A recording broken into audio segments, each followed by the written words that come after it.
नमस्कार दोस्तों, स्वागत है आप सभी को आज के क्लास में। आज हम लोग कम्युनिटी हेल्थ नर्सिंग का आगे का क्वेश्चन हम लोग देखने जा रहे हैं।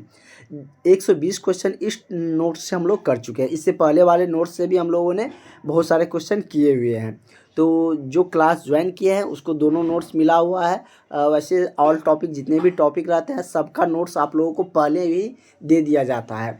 जैसे ही आप क्लास ज्वाइन करते हैं उसी समय आपको सारा नोट्स मिल जाते हैं। तो बहुत सारे कैंडिडेटों ने क्लास ज्वाइन कर रखा है तो उसको सारा सब्जेक्ट सारा टॉपिक का नोट्स मिला हुआ है और उस टॉपिक का भी हम लोगों ने बहुत सारे क्वेश्चन किए हुए हैं। इस टॉपिक में हम लोगों ने 120 क्वेश्चन तक कर चुके हैं। इस टॉपिक से हम लोग और भी क्वेश्चन करेंगे क्योंकि हम आपको बता ही दिए हैं कि ये सेकेंड मोस्ट टॉपिक है पूछे जाने वाला। इससे लगभग आप लोगों को ज़्यादातर क्वेश्चन यदि हम बात करें तो मिडवाइफरी से रहता है। उसके बाद सेकेंड आपका इसी से रहता है, कम्युनिटी हेल्थ नर्सिंग से ही सेकेंड सबसे ज़्यादा क्वेश्चन पूछा जाता है। तो इसलिए इस टॉपिक से हम लोग ज़्यादा क्वेश्चन भी करेंगे।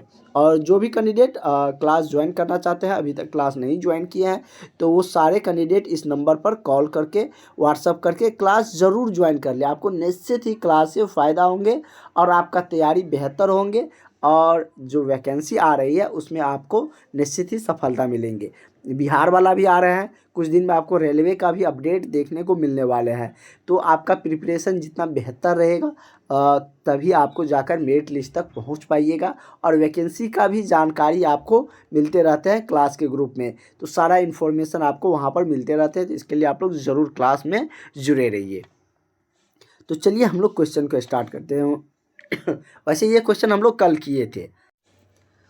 क्वेश्चन कह रहा है कि 11वीं पंचवर्षीय योजना की कब शुरू की गई थी। तो ये पंचवर्षीय योजना के बारे में हमने आपको कल बताए हुए भी थे कि ये 1951 में शुरू हुआ था, जो कि फर्स्ट ये पंचवर्षीय योजना थी। इसमें मतलब कि जैसे 5 साल का टर्म होता है ना एक सरकार का, एक सरकार 5 साल के लिए रहता है हमारे भारत में, ये आप सबको पता है। तो 5 साल में, और वैसे अमेरिका में 4 साल का ही रहता है। अमेरिका में अभी इलेक्शन हुआ है, ये भी आप लोग जानते होंगे। तो 5 साल में क्या क्या योजनाएं लानी है, क्या किस पर ज़्यादा जोर देना है, तो इन सारी बातों का जिक्र इसमें होता था, उस पर फोकस रहता था ये पंचवर्षीय योजना में। जैसे कि पहला आया था तो पहला कृषि पर जोर दिया गया था, दूसरा में उद्योग पर दिया गया था, फिर आया था तो गरीबी पर दिया गया था, शिक्षा पर दिया गया था। उसके बाद यदि हम बात करें तो सुरक्षा पर दिया गया था। इस तरीके से सब पंचवर्षीय योजना अलग 5 साल पे होता था एक पंचवर्षीय योजना। तो सब में एक अपना जो उस टर्म के दौरान किस चीज़ों पर ज़्यादा देश में ज़रूरत है उस पर फोकस करते थे, और ये रूस से लिया गया है। तो 11वीं पंचवर्षीय योजना के बारे में पूछ रहा है। तो 11वीं पंचवर्षीय योजना 2007 में हुआ था। कब हुआ था? 2007 में हुआ था। और 12वीं पंचवर्षीय योजना सबसे लास्ट पंचवर्षीय योजना है। उसके बाद मोदी जी ने उसको समाप्त कर दिया, इससे पहले ही समाप्त हो चुके थे, सॉरी। इसमें हम बात करें तो दिया गया है कि अगला क्वेश्चन कि सामुदायिक नर्स में निम्न में से कौन सा गुण होना चाहिए। यहाँ तक क्वेश्चन हम लोग किए हुए थे। कह रहे कि सामुदायिक नर्स में कौन सा गुण होना चाहिए। तो सामुदायिक जो एक टीम को लीड कर रहा है, कम्युनिटी का एक नर्स, कम्युनिटी का नर्स है, तो उसको क्या होना चाहिए? एक टीम भावना होनी चाहिए। मान के चलिए एक कम्युनिटी है, समुदाय है, 10 लोगों का टीम है, 15 का है, तो उसमें सबको क्या होना चाहिए? एक टीम भावना होनी चाहिए, तभी वो चल पाएगा समुदाय। तो वही कह रहा है सामुदायिक नर्स में क्या गुण होना चाहिए। यदि आपको सामुदायिक नर्स के तौर पर किसी कम्युनिटी में भेजा जाता है तो एक दूसरे के प्रति आपको क्या होना चाहिए? एक टीम भावना होनी चाहिए। तो करेक्ट आंसर आपका ऑप्शन नंबर ए सही हो जाएगा। यहाँ से हम लोगों का आज का क्वेश्चन होंगे, वो 2 क्वेश्चन हम कल कर चुके थे।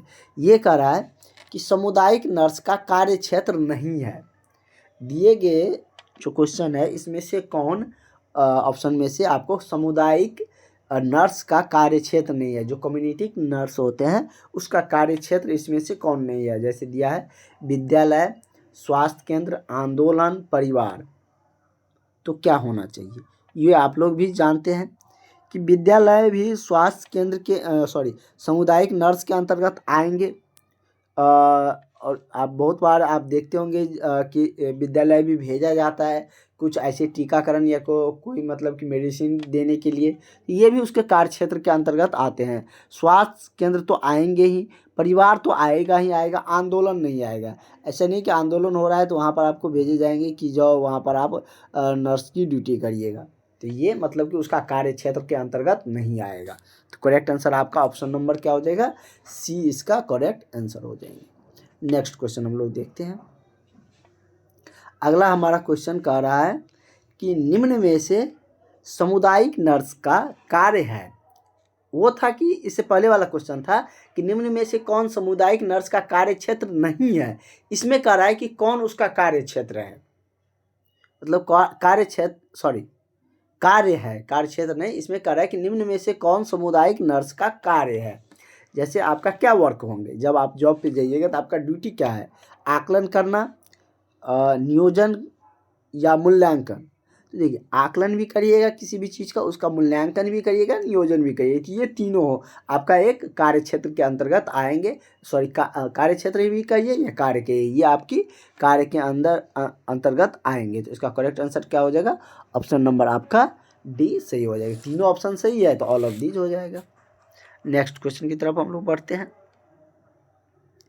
हमारा अगला क्वेश्चन कह रहा है कि सामुदायिक नर्स को कह रहा है कि सामुदायिक नर्स को एक गर्भवती महिला के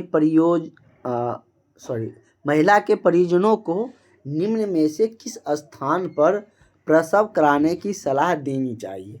कह रहा है कि सामुदायिक नर्स को एक गर्भवती महिला के परिजन को, जब कोई गर्भवती महिला का परिजन आपसे सलाह मांगने आएंगे या आपके पास आएंगे, आप कम्युनिटी नर्स है तो अगर आप कुछ दिन के बाद जॉब होगा तो ड्यूटी पर जाइएगा ही, तो किस स्थान पर प्रसव करने के लिए आप सलाह दीजिएगा। प्रसव आप लोग जानते हैं क्या होता है, तो वैसे मिडवाइफरी में भी हमने आपको बता रखे हैं, वैसे मिडवाइफरी फिर से हम लोग एक बार करेंगे। तो सलाह देनी चाहिए, मतलब किस स्थान पर प्रसव करने की सलाह देनी चाहिए। पहला है कि घर पर प्रसव का, स्वास्थ्य केंद्र, आंगनबाड़ी या पंचायत में। तो कहाँ पर आप सलाह दीजिएगा, ये तो आप ऐसे ही बता सकते हैं कि स्वास्थ्य केंद्र पर ही जाने का आप सजेशन दीजिएगा, सलाह दीजिएगा, क्योंकि वहाँ पर सारा इक्विपमेंट, सारा मेडिसिन, डॉक्टर, सारे कुछ वहाँ पर उपलब्ध रहते हैं। ठीक है, करेक्ट आंसर आपका ऑप्शन नंबर बी हो जाएगा। और बहुत ही इजी टॉपिक, आप देख सकते हैं कितना इजी है, थोड़ा सा आप सोच के भी आंसर कर सकते हैं। बहुत ज़्यादा इस टॉपिक से आपको क्वेश्चन को रटने की भी ज़रूरत नहीं है, एक बार आप समझ लीजिएगा तो आपको आने लगेगा। इस तरीके से हम आपको बता भी रहे हैं। चलिए नेक्स्ट क्वेश्चन हम लोग देखते हैं। थोड़ा सा इस दो क्वेश्चन में लाइन बड़ा बड़ा है, लेकिन आंसर तो बहुत ही सिंपल आ रहा है। कह रहा है कि यदि सामुदायिक नर्स के क्षेत्र में मलेरिया फैला हुआ है, अगर आप जिस भी क्षेत्र में आपका ड्यूटी लगा हुआ है लगेगा, तो उस क्षेत्र में यदि मलेरिया फैला हुआ है, तो मलेरिया क्या होते हैं, मच्छर के काटने से होते हैं।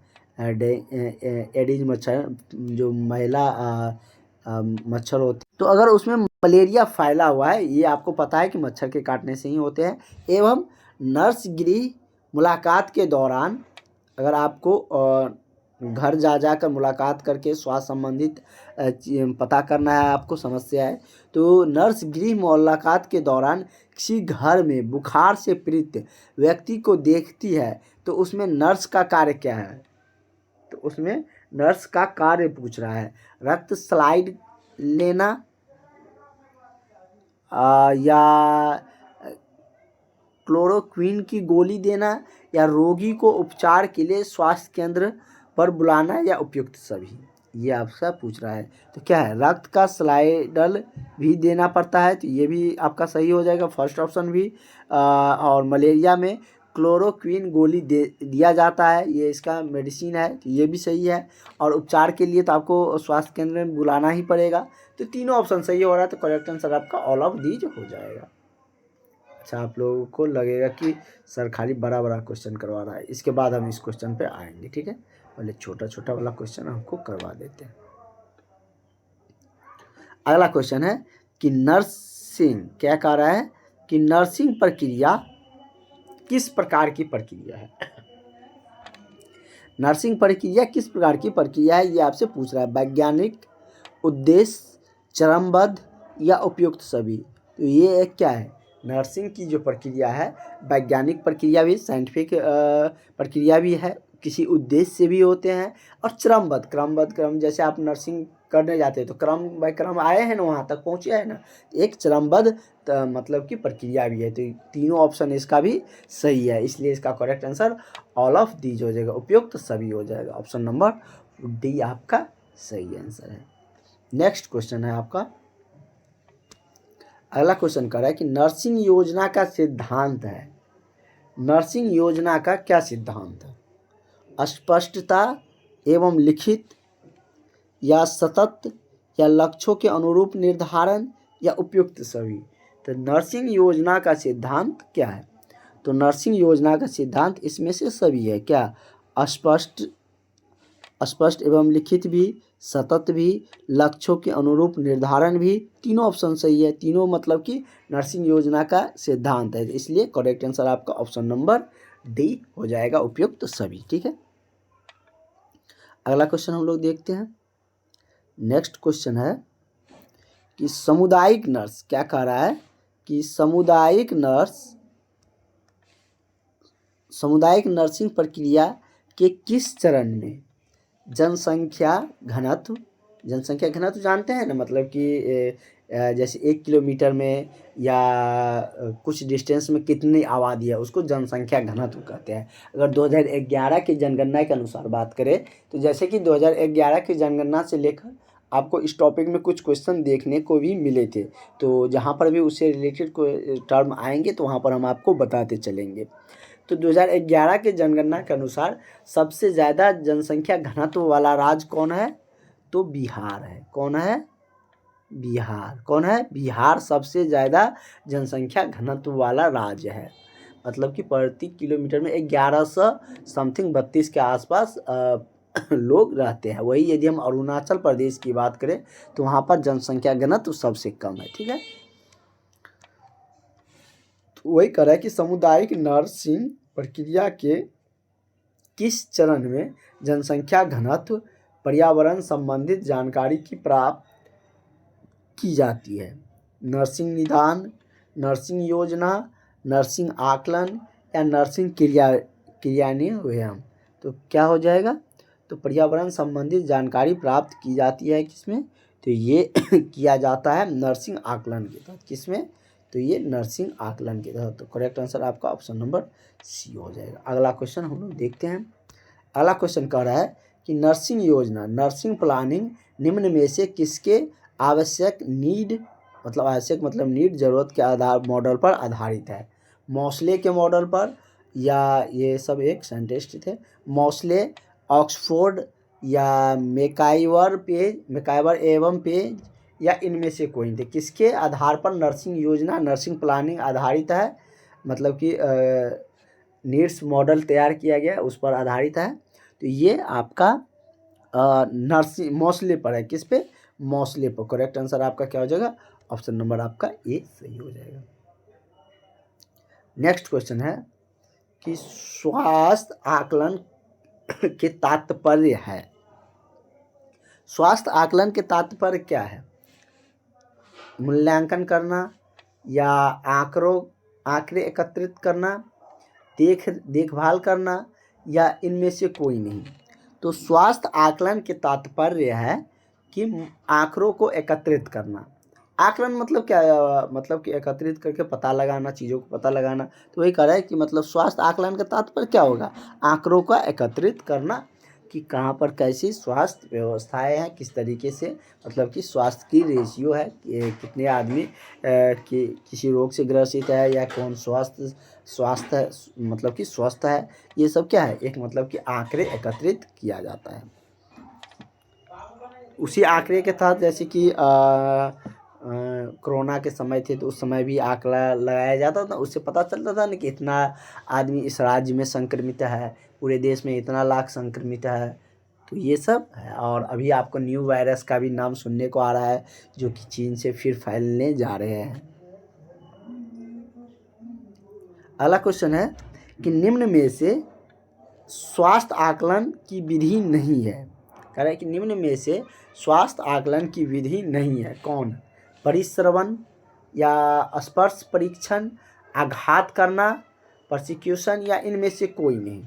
तो इसमें से कौन है जो स्वास्थ्य आकलन का विधि नहीं है?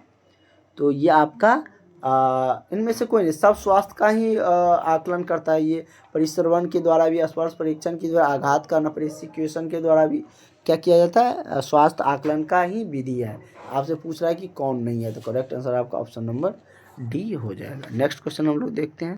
अगला क्वेश्चन है कि निम्न में से किस शारीरिक परीक्षण में आघात कर परीक्षण किया जाता है? परक्यूशन या पैल्पेशन या इंस्पेक्शन। तो किसमें मतलब कि शारीरिक परीक्षण के आघात का परीक्षण किया जाता है? तो ये किया जाता है परसिक्यूशन में। किसमें? परसिक्यूशन में। नाम ही उसका है आघात, और यहाँ पर हमने देखे थे आघात करना परसिक्यूशन ही होता है। तो करेक्ट आंसर आपका ऑप्शन नंबर ए हो जाएगा। अगला है कि तापमापी में भरा होता है, क्या भरा रहता है? हवा, पानी, द्रव्य या ठोस। तो तापमापी में क्या भरा रहता है? तो इसमें द्रव्य भरा रहता है। क्या भरा रहता है? तो तापमापी में द्रव्य भरा रहता है। करेक्ट आंसर आपका है, ये मेजर करने का एक डिवाइस है। तो करेक्ट आंसर आपका ऑप्शन नंबर क्या हो जाएगा? सी इसका सही आंसर हो जाएगा। ठीक है, कोई डाउट रहता है तो आप लोग पूछ भी सकते हैं। अगला क्वेश्चन हम लोगों का है, कह रहा है कि स्वस्थ वयस्क व्यक्ति का सामान्य तापमान होता है। एक स्वस्थ युवा व्यक्ति है, या वयस्क मतलब वही होता है युवा। तो कह रहा है कि वह स्वस्थ है, तो उसका व्यक्तिगत का मतलब कि स्वस्थ वयस्क व्यक्ति का जो तापमान होता है वो कितना होता है? तो मतलब कि एक स्वस्थ व्यक्ति का तापमान आपको पता है, फ़ारेनहाइट में या सेल्सियस में पूछे। फ़ारेनहाइट में कितना होता है? 98.6 डिग्री फ़ारेनहाइट। अगर 37 डिग्री देखकर कंफ्यूज मत कर दीजिएगा, क्योंकि 37 डिग्री सेल्सियस रहता तब वो आंसर सही होता है। सेल्सियस में ये कितना हो जाता है? 37 डिग्री सेल्सियस। वही यदि हम फ़ारेनहाइट में बात करें तो 98.6 डिग्री फ़ारेनहाइट होता है।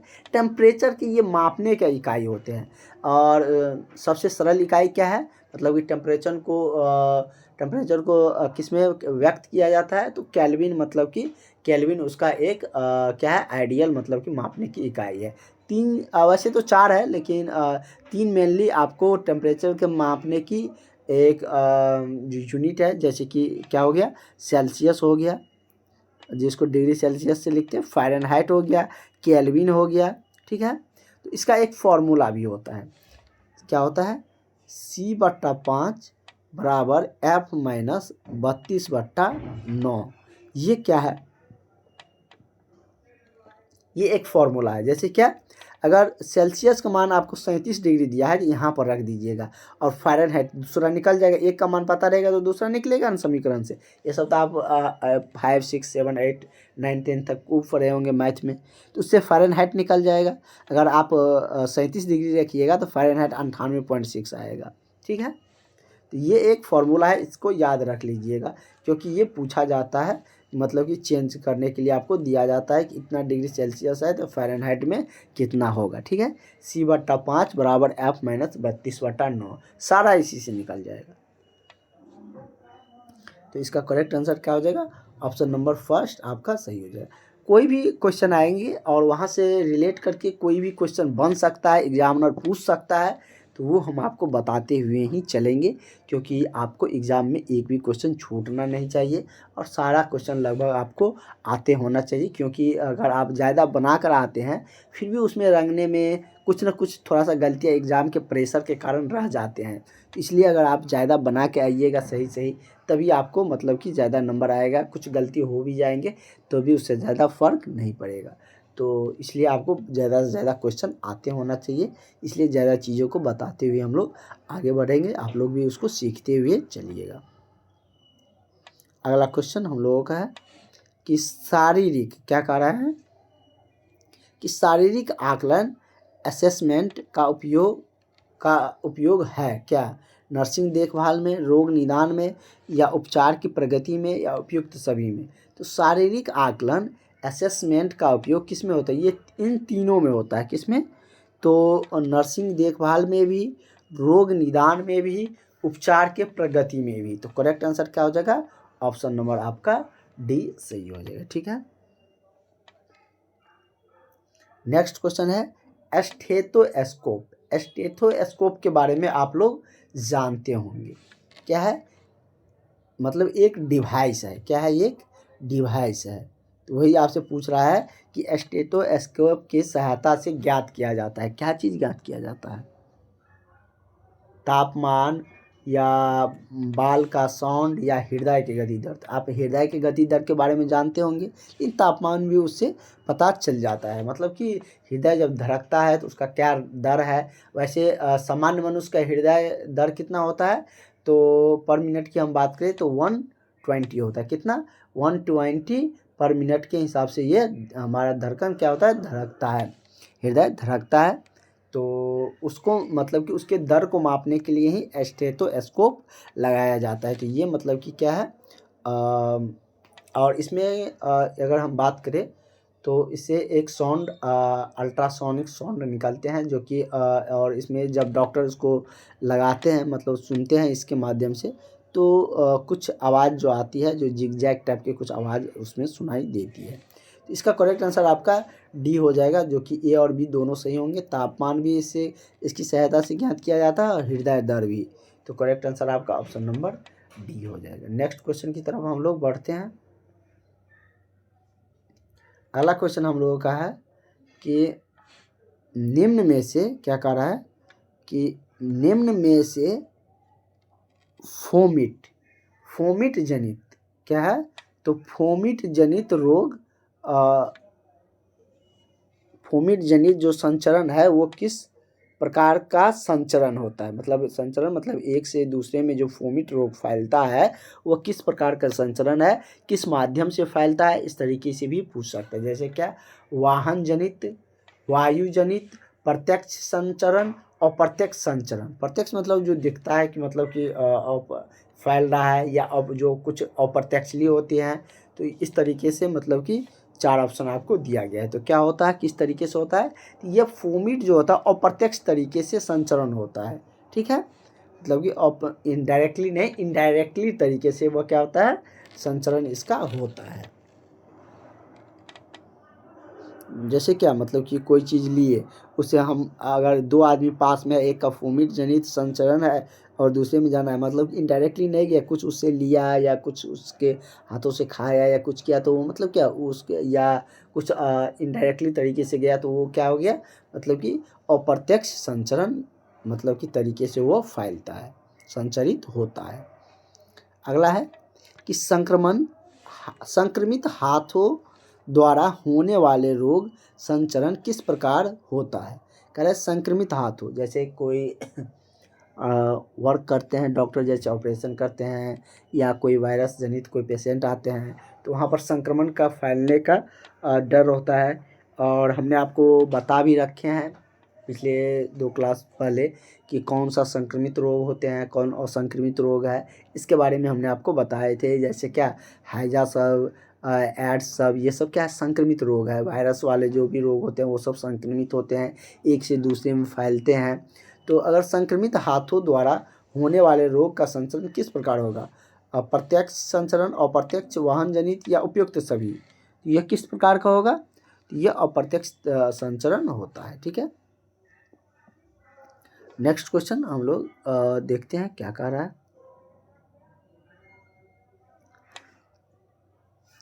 अगला है कि रोग चक्र के बारे में पूछ रहा है। किसके बारे में? तो रोग चक्र कह रहा है कि रोग चक्र के चरण नहीं है। कह रहा है इसमें से कौन है? 4 चरण दिया गया है, इसमें से कौन ऐसा चरण है जो रोग चक्र का नहीं है? जैसे फर्स्ट है कि फास्टिजियम, दूसरा है उद्भवन काल, ये तीसरा है कॉन्क्लेंस, या चौथा है ऑटोक्लेविंग। तो ऑटोक्लेविंग रोग चक्र का चरण नहीं है, ठीक है। तो इसका करेक्ट आंसर आपका क्या हो जाएगा, ऑप्शन नंबर आपका डी सही हो जाएगा। तो हम लोग यहीं तक रखते हैं, ज़्यादा क्वेश्चन हो जाएगा एक दिन में, नहीं तो क्योंकि आज थोड़ा एक्सप्लेन ज़्यादा कर दिए, नहीं तो 5-6 क्वेश्चन और हम लोग आगे खींचते और देखते। तो नेक्स्ट क्लास से हम लोग ज़्यादा ट्राई करेंगे और ज़्यादा क्वेश्चन करने का। Thank you.